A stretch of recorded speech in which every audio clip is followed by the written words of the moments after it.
My name is Matt Riedel. I'm privileged to be the chair of the Criminal Justice Section of the American Bar Association this year. This is our 8th annual Forensic Science Symposium here at Fordham.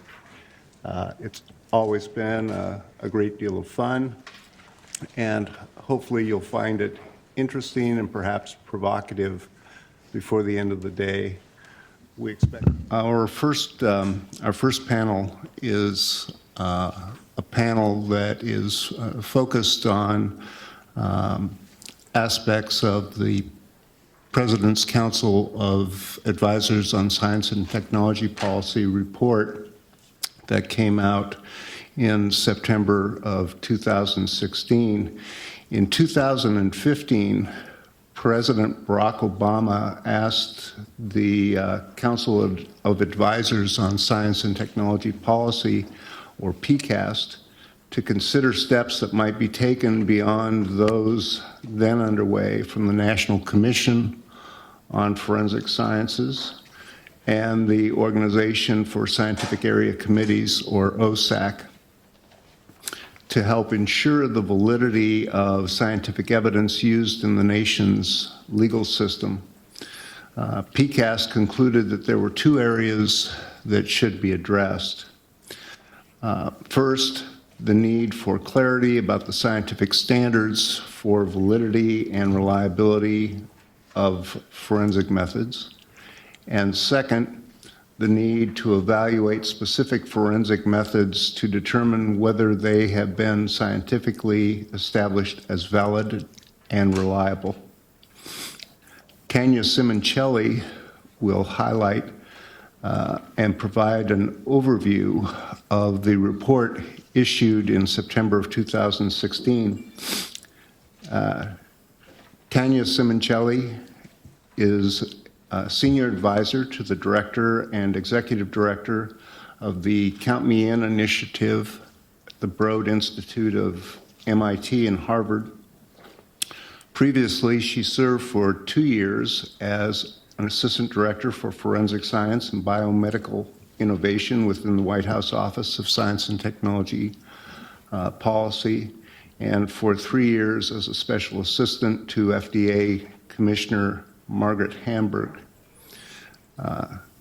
She served from 2003 to 2010 as a science advisor to the ACLU, and I think that this is really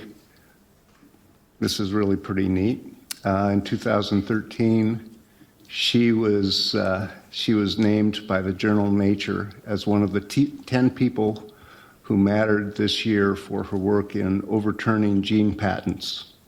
She received her BA in Biology and Society from Cornell University and an MS in Energy and Resources from UC Berkeley. So thank you so much for the invitation. I'm really delighted to be here to provide I'll say a few words about PCAST and give you a little bit of background about how this report came about, and then just try to summarize in just a short little bit of time here, some of the key takeaways from the report.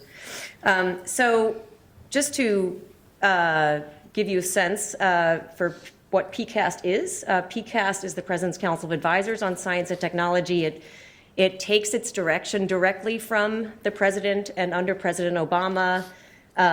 It was made up of 19 experts from a very broad array of disciplines, and it was co-chaired by the President's Science Advisor, John Holdren, and Eric Lander, who's currently my boss. He's also the director of the Broad Institute and served for all 8 years as the co-chair of PCAST. Under President Obama, PCAST was extremely active. It produced 39 reports over its 8 years on a very broad array of topics. You can get a sense here, many of them on health, environment and energy, information technology, education, national security. And the Forensic Science Report was actually the second to last report that PCAST issued. Some of the PCAST's attention to this issue in some sense arose in part out of the 2009 National Academies report that I'm sure everyone here is familiar with.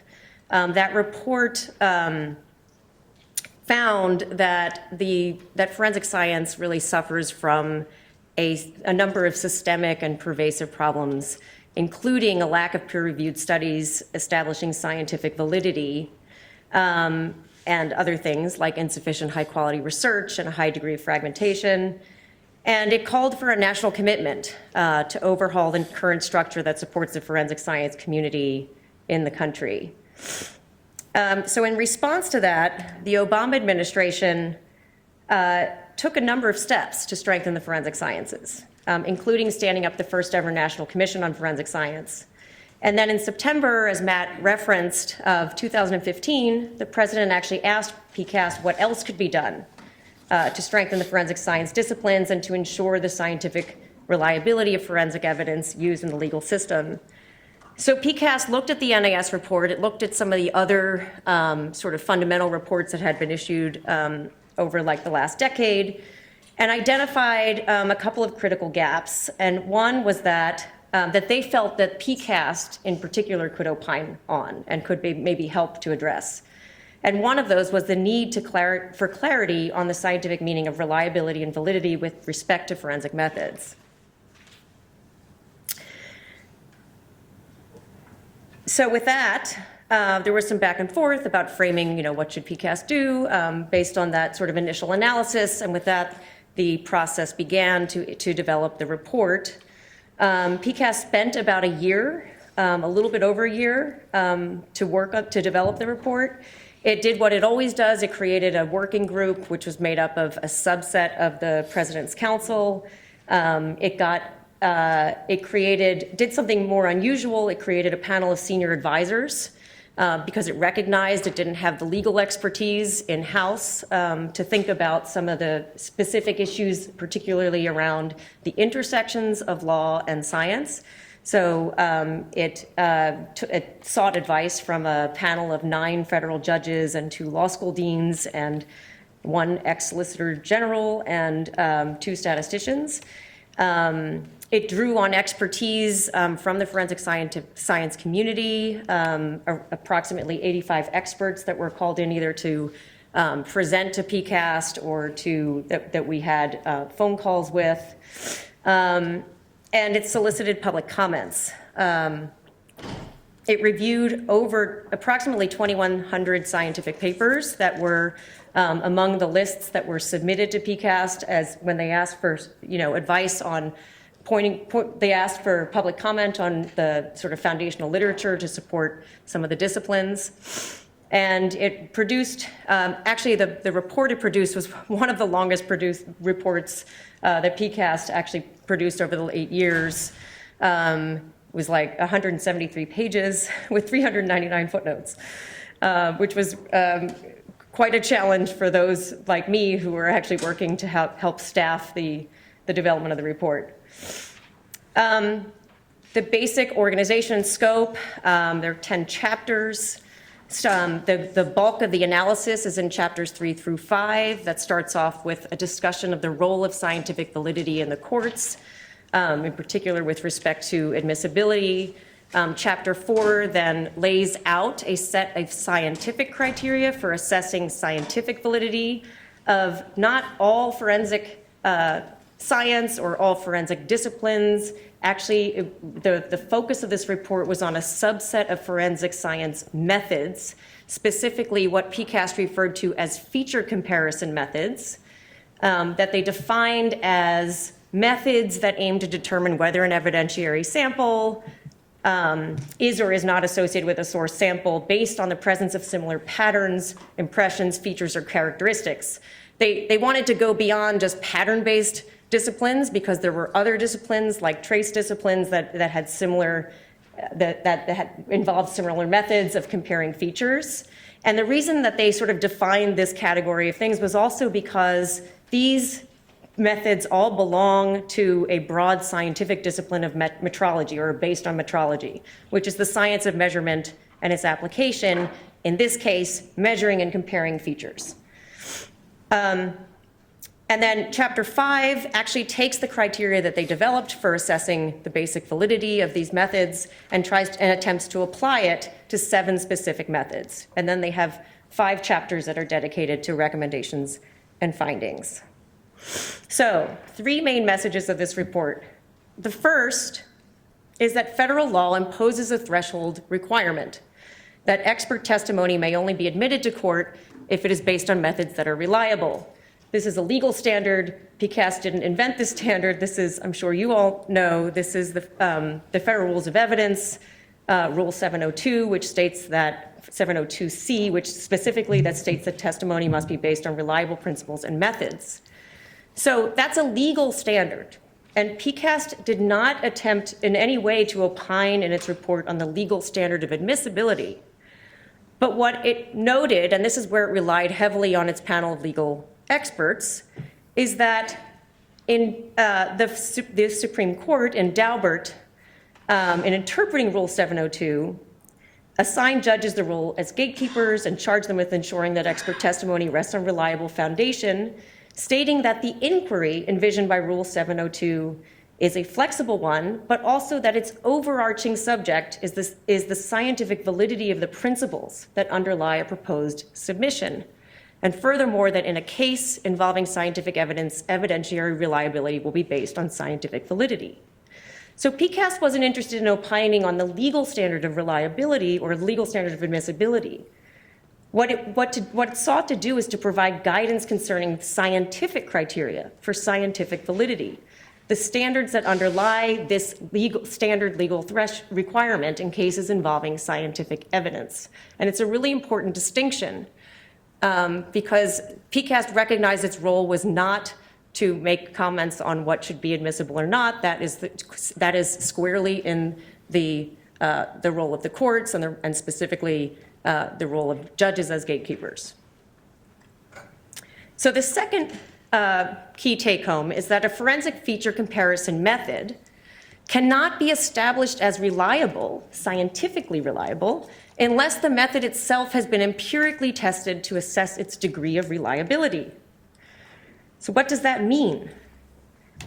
PCAST opines on what that means. It laid out a set of criteria that you need to have published studies that, one, demonstrate that the method is repeatable and reproducible, and secondly, that provide valid estimates of the method's accuracy. That is, how often the method reaches an incorrect conclusion. And there are different ways to do this depending on whether you're dealing with objective methods or subjective methods. So objective methods like DNA analysis, they're highly automated, they require little judgment. This is a very straightforward process to assess their accuracy. You can actually assess the accuracy of each of the individual steps. When it comes to subjective methods, you don't have the individual steps of the process are not specified. They're more subject to interpretation. And for that, PCAST said, you need to do black box studies. And I know we're going to talk more on this panel about black box studies, so I won't go into the details on that. Importantly, PCAST noted that without appropriate estimates of accuracy, an examiner's statement that 2 samples are similar or even indistinguishable is scientifically meaningless. It has no probative value. And secondly, that things like training, personal experience, certification, best practices are enormously important for maintaining quality in the field, but none of those things can substitute for adequate empirical demonstration of accuracy because they don't actually test the method itself. The third message, some forensic feature comparison methods have never been subjected to meaningful empirical testing to assess their reliability. Specifically, as I mentioned, they looked at 7 methods.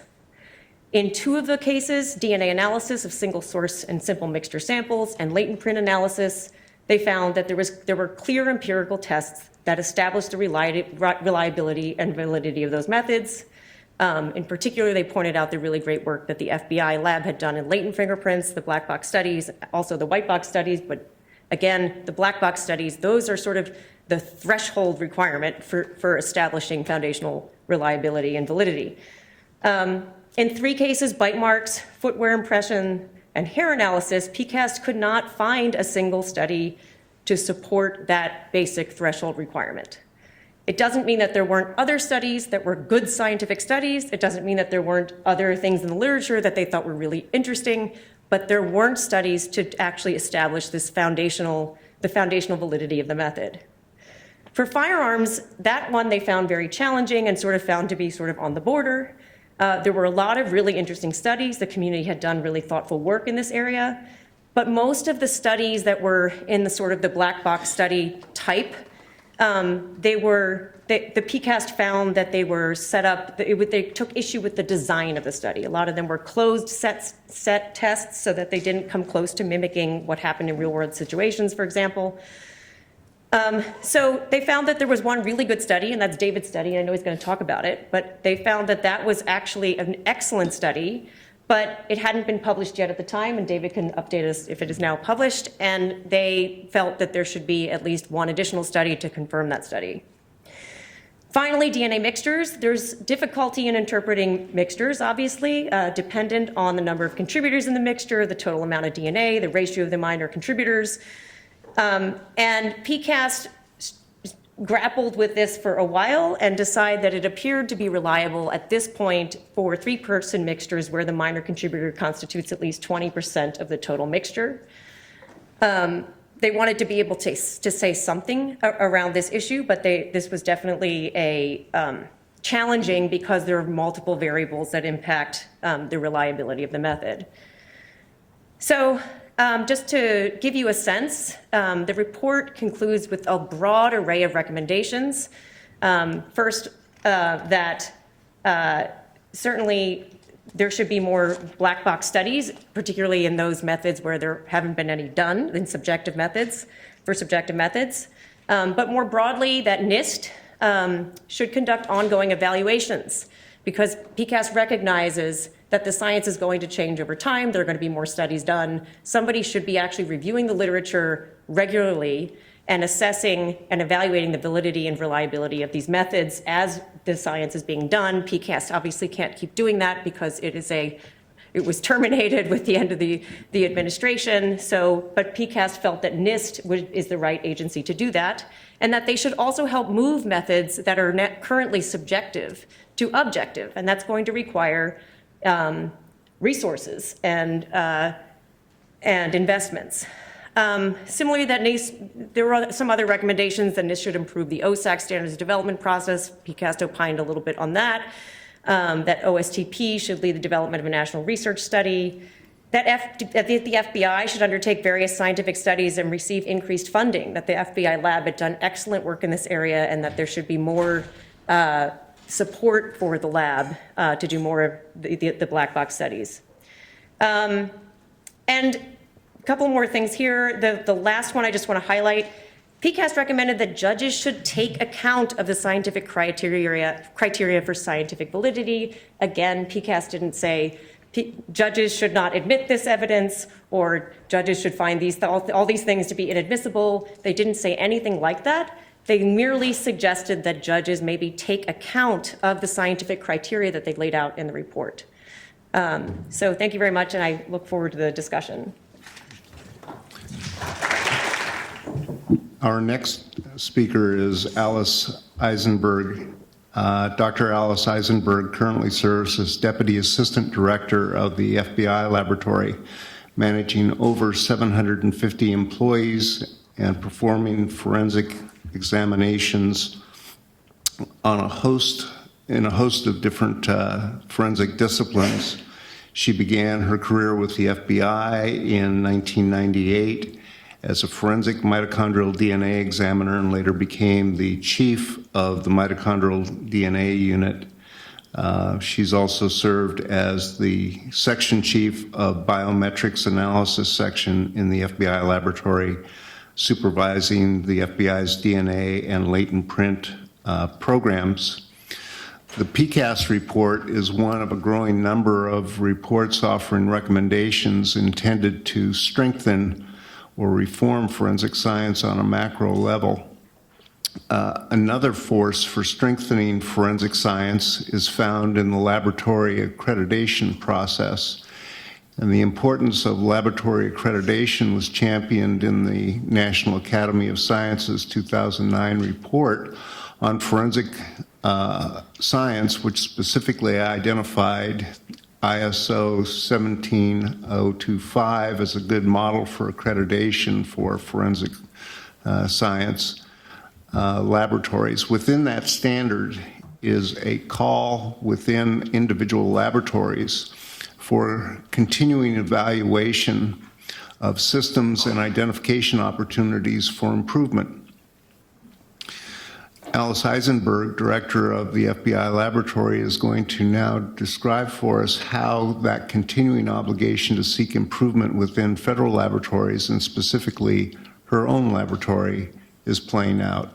Good morning, everyone, and thank you, Matt, for not only hosting our panel this morning, but to the organizers of this conference for asking me to participate. I want to focus this morning a little bit more on the flip side of the questions that the PCAST report analyzed, and look at what crime laboratories, forensic scientists are doing right, and what they are doing to ensure a culture of scientific excellence and continuous improvement in the forensic science field. The first issue I'd like to speak about this morning is accreditation, and having a quality assurance system for a facility. If you don't know too much about accreditation, it is an external assessment of adherence to procedures and ensuring fit-for-purpose procedures based upon sound science. You may have heard that accreditation sometimes is just checking to see if the lab is following their own procedures, but that's not the case entirely. There are standards that labs have to abide by that are established under the ISO 17025 criteria that ensure that those labs are doing fit-for-purpose work and sound science.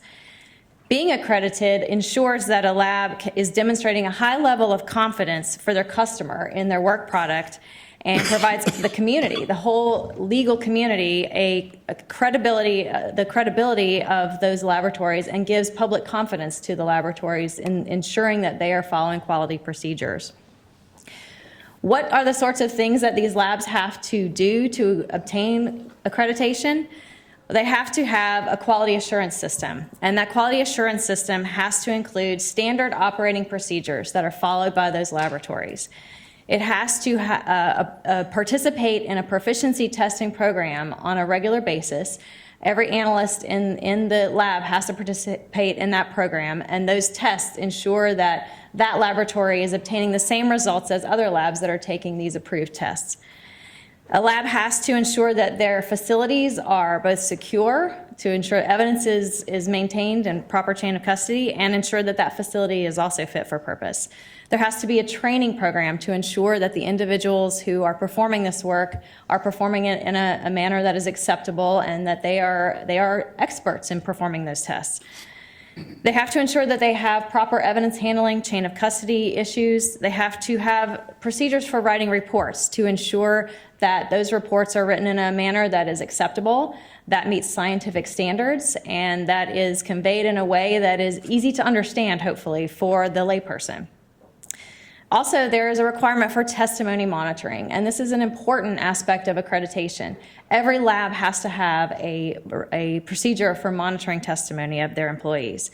There are also audits of the work that's done in those laboratories, and there has to be a program for calibration of instruments, and there has to be, importantly, a program for corrective action. So when there is an error that occurs in performing the work, there has to be a process for repairing that error, ensuring that the reporting on that error is performed in a way that all who have invested interest in knowing about that error are notified about it. There are a large number of laboratories in the United States that are accredited. A recent Bureau of Justice Statistics survey indicated that 88% of the 409 publicly funded forensic crime labs are accredited as of 2014. This includes 99% of the state labs that are doing a large portion of the forensic work. For the labs that aren't accredited, they are usually very small labs that have less than 10 people, or they are labs that are accredited in only one discipline, or at best fewer than 4. So there is a large majority of forensic science laboratories across this country that are accredited and do meet these high quality standards in performing their work. One aspect of accreditation that I haven't mentioned that relates back to the PCAST report is the topic of validation. Validation of methods is a requirement for all accredited labs, and they have to ensure that the methods they used have been validated. This validation is also sometimes referred to as technical merit. And what validation does is it ensures or establishes the underlying value or quality of a certain discipline, test, or process, or the methodologies that are used. The tests for validation are defined by the laboratories that are performing the validations. So the PCAST report had its definition for validation, and in a laboratory setting, the scientists who are performing the experiments are also defining the validation procedures that they are performing to ensure that they are getting a yes or no answer as to whether the methodology gives the expected answers when it is performed. Another important aspect of validation, though, is that it tests the limitations of a method prior to it being used. It can test the precision and accuracy of that method. It may test the robustness of that method to ensure that it works on degraded samples, such as those seen in crime scene settings. Or it may determine or test the limit of detection for a particular method. Importantly, a validation produces caveats that should be shared in court, or in other words, limitations of when that method can be performed or when it is useful or gives the right answer. Examples of these limitations might include saying if you did a validation of a serology method that you cannot state or imply that a level of numerical certainty is calculated to support the identification of blood or semen through that serology examination.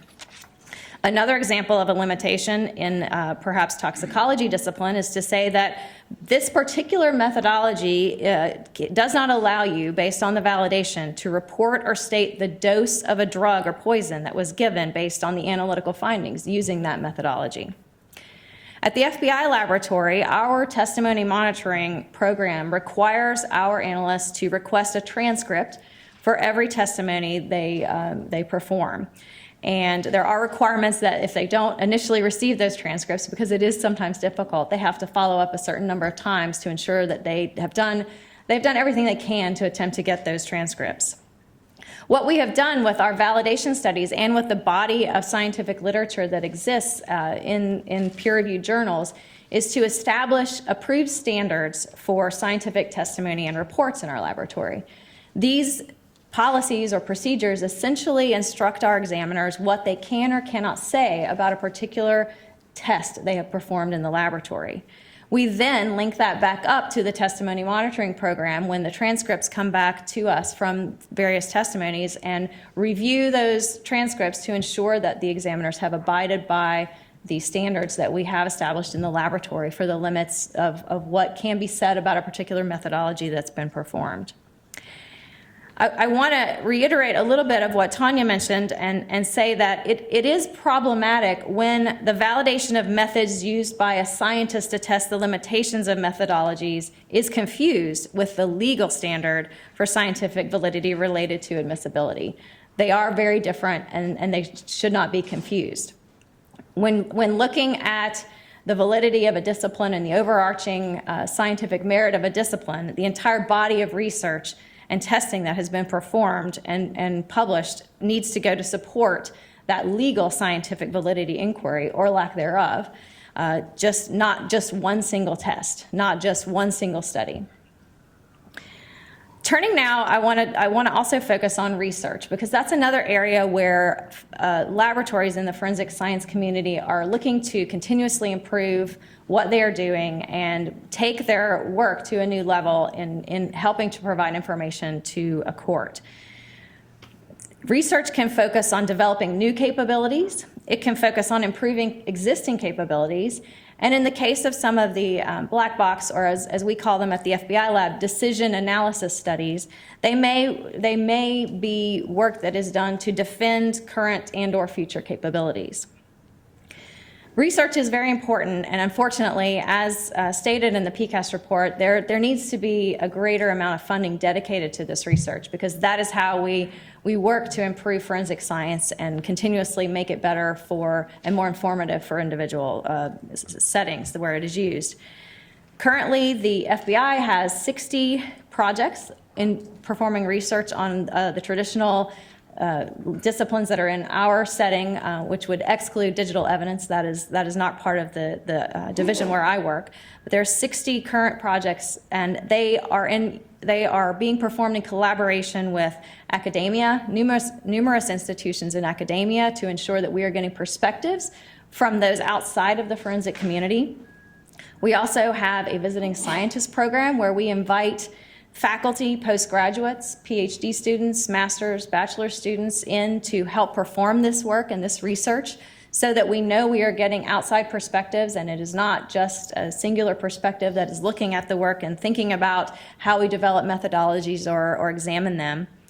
We work with other government agencies. We work with NIST, the National Institute of Justice, Department of Homeland Security, Department of Defense, the Department of Energy, National Labs, U.S. Geological Survey, and the Smithsonian Institution, in ensuring that we are also not only doing research that it may be mutually beneficial to those agencies, but it also helps us to avoid duplication of work and save the taxpayer money. We actually do that sometimes. Our current portfolio includes, as I said, decision analysis studies, which have also been identified as black box studies, and a number of validation studies for pattern-based disciplines. And in addition to many other projects, including a lot of DNA work, I wanted to focus, though, on the black box studies or the decision analysis portfolio that we have, because it does relate to the topic of the PCAST report. We initially at the FBI laboratory began a decision analysis study in response mostly to the Brandon Mayfield error that was made at the FBI laboratory in the early 2000s. The Office of Inspector General for the Department of Justice came into our laboratory, investigated that error, and had a number of recommendations, one of which was to do a decision analysis study. In addition, this kind of work was a topic of some of the research that was recommended from the Mayfield error was also recommended in the 2009 National Academies of Sciences report. So the initial decision analysis study that we performed was on latent prints, and the initial study included using 170 forensic examiners who made 17,000 individual decisions comparing a known print or a reference print with a latent print that is of unknown origin. So they were simply looking at two different latent prints and deciding if they could be associated with each other or not, and make the appropriate decisions, which are identification, exclusion, or inconclusive decision. In that study, they made the identification decisions correctly 99.8% of the time, and the exclusion decisions were correct 86.6% of the time. The remainder of decisions there may have been inconclusive or just didn't match them, given that we knew the ground truth. We knew who the prints belonged to and could match those back. So we do not consider inconclusive calls on latent prints to be errors, because it's simply an examiner making the decision that they don't have enough information, or there isn't enough information present in that latent print for them to associate them together. After that particular black box study, we moved on to what we call white box studies, where we don't just look at the answer, we look at the process that is used to get to that answer. And in that white box study, we looked at the quality or quantity of information in a set of latent prints and whether that information is sufficient for an examiner to make a decision. We looked at what it took for an examiner to decide that a print was of value for identification or exclusion. And we looked at reproducibility of decisions over time between examiners who are looking at the same prints, or across different examiners looking at different sets of prints. We currently are following up the latent print studies with a decision analysis study on firearms analysis, and that is underway. The testing has not begun yet, but the test itself is being prepared. We are also seeking to do a decision analysis study on shoe prints and question documents. I want to say, though, that the focus of these studies is not just on determining an error rate for these disciplines. They are indeed decision analysis studies, and they should be used not only to determine how accurate a particular methodology might be, but also to look at those decisions that are made and whether cognitive bias enters into those decisions. Or maybe it should define how to improve the methodology so those decisions can be made better. Maybe there should be more quantitative information involved in the methodology to help an examiner make decisions about whether a latent print, for example, is valuable for identification or not. So we use those studies to look at different questions aside from just how often does the examiner get the answer right or wrong. They're used, again, for continuous improvement of the forensic science to determine, to get us to the point where we're getting correct answers better, more often, and we can have more confidence in our work in that way. So to summarize, I just want to say that I think this is a goal of everyone in the forensic science community to get the right answer and be able to communicate that answer to a layperson. We want to continuously improve our ability to get higher quality and quantity information from evidence, and accreditation and research and validation activities are all important for advancing forensic science. We have to continue to support these activities as a priority in order to continuously improve our field, and that is the goal that I see from where I sit and in my perspective in a forensic science laboratory. Thank you.